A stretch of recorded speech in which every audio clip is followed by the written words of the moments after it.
Bonjour, bonsoir et bienvenue dans votre nouvelle vidéo. Aujourd'hui, on fait un tuto, on réalise une enveloppe ensemble.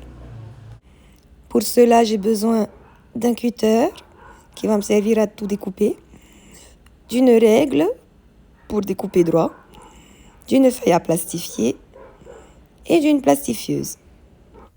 Je récupère ensuite la partie la plus grande de mon enveloppe que j'ai imprimée au format que je souhaite. Je la place dans un des coins de la feuille à plastifier en veillant à laisser environ 1 mm en haut et en bas de la feuille. Mais par contre, à ras-bord, à l'aide de ma règle, je viens découper le rectangle. Donc j'ai découpé un rectangle avec 1 mm en haut, pas 2 mm sur le côté, un autre millimètre en bas et pas de millimètre sur l'autre côté. Donc le côté long de chaque rectangle.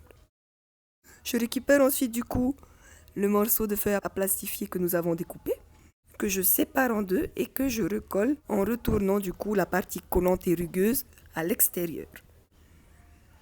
Je replace bien les morceaux qui soient bien bord à bord et je viens placer la partie la plus grande de mon enveloppe du papier sur la feuille à plastifier exactement comme nous avons découpé, c'est-à-dire en veillant à laisser un petit millimètre en haut, en bas et rien sur les côtés.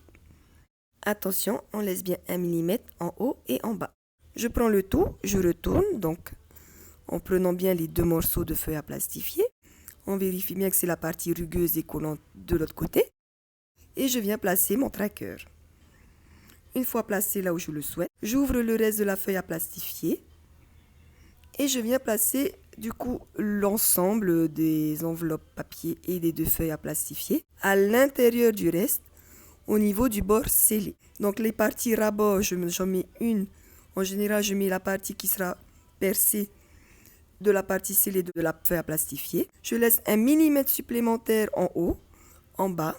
Et puis voilà, de toute façon, en bas, il y a le reste, on va pouvoir plastifier. Donc on passe tout ça à la plastifieuse. On pense bien à placer la partie scellée avant tout. Et puis moi, j'aime bien passer le tout 2 fois. Une fois qu'on a récupéré tout ça, à l'aide d'une paire de ciseaux, on va venir redécouper notre enveloppe pour la finaliser. Donc on fait attention à découper à 1 mm en plus du premier millimètre que nous avons laissé, à ras-bord de la partie non scellée de la feuille à plastifier initiale. Et puis voilà, on a une enveloppe plastifiée. Il ne nous reste plus qu'à percer et à ranger. Voilà, on se dit à bientôt et à la prochaine vidéo. Nana, souris à la vie.